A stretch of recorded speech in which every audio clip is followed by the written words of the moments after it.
Assalamualaikum warahmatullahi wabarakatuh. Salam sejahtera bagi kita semua. Shalom, Om Swastiastu, dan Namo Buddhaya. Perkenalkan, nama saya Muhammad Bukhari Al-Aziz, jurusan Psikologi di Universitas Bosowa dengan NIM 4525091319. Yang pertama di sini saya akan menjelaskan konsep unspoken rules, yaitu aturan tak terucapkan. Definisi dan dasar konsepnya, unspoken rules adalah serangkaian norma, harapan, dan perilaku yang diterima secara kolektif dalam sebuah kelompok, budaya, atau situasi tertentu yang tidak pernah secara resmi ditulis, dikomunikasikan secara verbal, atau diajarkan secara eksplisit, tetapi diharapkan untuk dipatuhi oleh semua anggota. Pada dasarnya, ini adalah cara kerja atau cara berperilaku yang dipahami secara intuitif atau dipelajari melalui observasi dan pengalaman. Aturan-aturan ini membentuk struktur sosial dan memastikan kelancaran interaksi tanpa perlu instruksi yang konstan. Terdapat beberapa pilar konsep, yaitu implisit, yaitu tersirat, mereka tidak diucapkan. Contohnya, seseorang diharapkan untuk merasakan atau mengetahui keberadaannya. Yang kedua, dipelajari secara observasional, seringkali dipelajari dengan mengamati bagaimana orang lain bertindak, dan yang lebih penting, bagaimana mereka beraksi ketika aturan tersebut dilanggar. Yang terakhir, menciptakan kohesi sosial. Kepatuhan terhadap aturan ini memperkuat rasa memiliki dan identitas kelompok. Baik, kita lanjut yang kedua, fungsi utama unspoken rules. Mengapa aturan yang tidak diucapkan ini begitu penting dan bahkan seringkali lebih kuat daripada aturan tertulis? Di sini saya akan jelaskan fungsi dan penjelasan detailnya. Yang pertama, minimalisir konflik.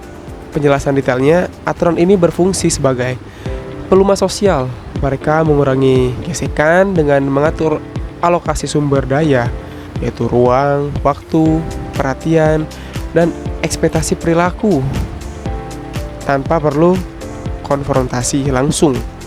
Yang kedua, membentuk identitas kelompok. Penjelasannya, orang yang mematuhi aturan tak terucapkan ini dianggap sebagai insider atau orang dalam, sementara yang melanggarnya mungkin dicap sebagai outsider atau tidak tahu sopan santun. Ini memperkuat batasan dan identitas kolektif. Yang ketiga, efisiensi komunikasi. Penjelasannya, dalam konteks profesional atau sosial yang mapan, aturan ini memungkinkan orang untuk berinteraksi lebih cepat karena mereka tidak perlu menjelaskan dasar-dasar perilaku setiap saat.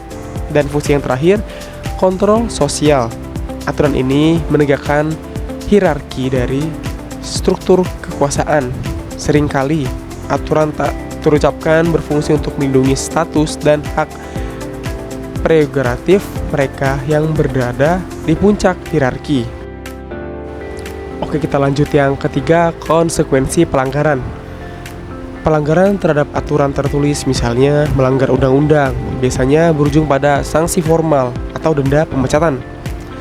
Pelanggaran terhadap unspoken rule memiliki konsekuensi yang berbeda, seringkali lebih bersifat sosial dan emosional. Sini ada sanksi sosial nonverbal, tatapan aneh, bahasa tubuh yang dingin, dijauhi atau diabaikan, isolasi. Yang kedua, kerusakan reputasi. Seorang dapat dicap sebagai tidak profesional dalam artian canggung atau kurang ajar, yang berdampak buruk pada peluang karir atau penerimaan sosial jangka panjang. Dan ketidaknyamanan, cringe factor. Pelanggaran dapat menyebabkan rasa malu kolektif atau ketidaknyamanan yang mendalam di antara para pengamat. Dan berikut ini adalah contoh-contoh unspoken rule dalam berbagai setting. Yang pertama ini lingkungan kantor atau profesional. Di sini ada setting, aturan tak terucapkan, dan penjelasan konteksnya. Yang pertama, di dapur kantor. Jangan pernah mengambil makanan atau kopi terakhir. Penjelasannya, jika Anda menghabiskan kopi atau Presiden dapur, aturan tak terucapkan adalah segera membuat yang baru atau menggantikannya. Ini menunjukkan tanggung jawab kolektif. Juga rapat virtual, selalu matikan mikrofon saat tidak berbicara atau mute on. Penjelasannya, meskipun ada kalanya ini menjadi aturan tertulis, di banyak tempat ini adalah ekspektasi universal untuk mencegah gangguan kebisingan latar belakang dan menunjukkan rasa hormat terhadap pembicara. Juga email balasan jangan reply all kecuali benar-benar perlu. Penjelasannya, membalas ke semua orang, contohnya seperti reply all untuk hal yang hanya relevan bagi suatu individu, dianggap sebagai pemborosan waktu dan sumber daya, spamming kolega. Juga jam pulang, jangan pulang tepat pukul jam 5.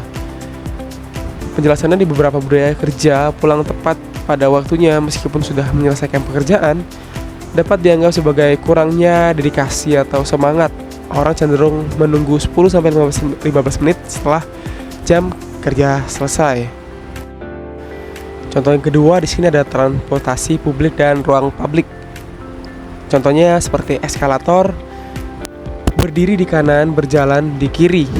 Penjelasannya, ini adalah standar internasional di negara lalu lintas kiri atau kanan tertentu yang memungkinkan orang yang terburu-buru untuk menyalip tanpa menyebabkan kemacetan. Ini murni tentang efisiensi arus. Yang kedua, lift. Semua menghadap pintu dan mempertahankan jarak yang canggung.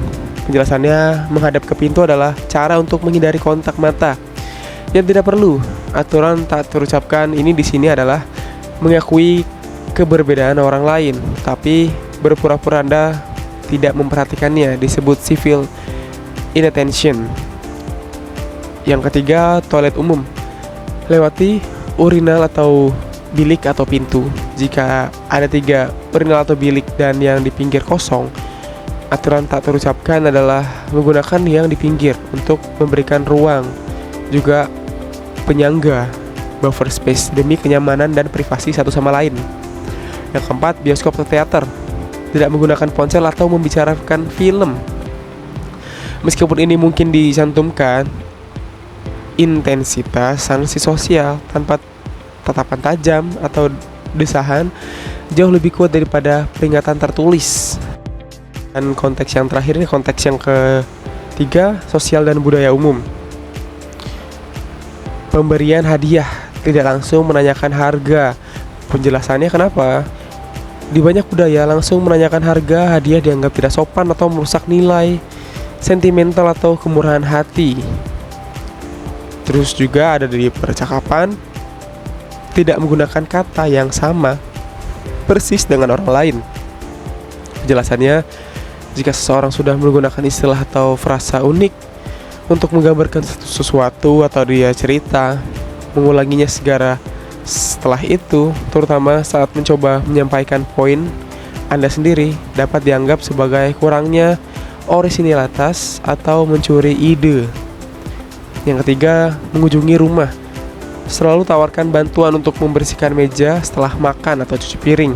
Penjelasannya, meskipun tuan rumah mungkin akan menolak, menawarkan bantuan adalah aturan tak terucapkan yang menunjukkan penghargaan atas keramahan mereka dan menaruhkan timbal balik.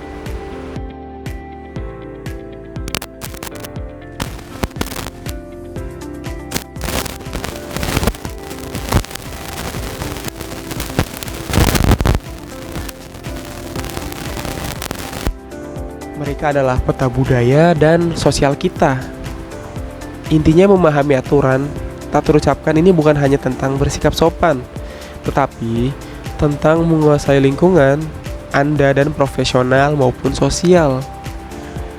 Dan kegagalan dalam menguasai dapat menjadi penghalang karir atau isolasi sosial. Sementara kepatuhan memungkinkan Anda berintegrasi, membangun kepercayaan, dan pada akhirnya berhasil dalam konteks apapun. Oke guys, segitu dulu untuk video kali ini. Semoga kalian suka dan videonya bermanfaat. Kalau kalian suka, jangan lupa tekan tombol like, share, dan subscribe. Kira-kira jika ada salah kata atau ucapan, mohon dimaafkan. Wabillahi taufiq wal hidayah. Wassalamualaikum warahmatullahi wabarakatuh. Sampai jumpa di video selanjutnya.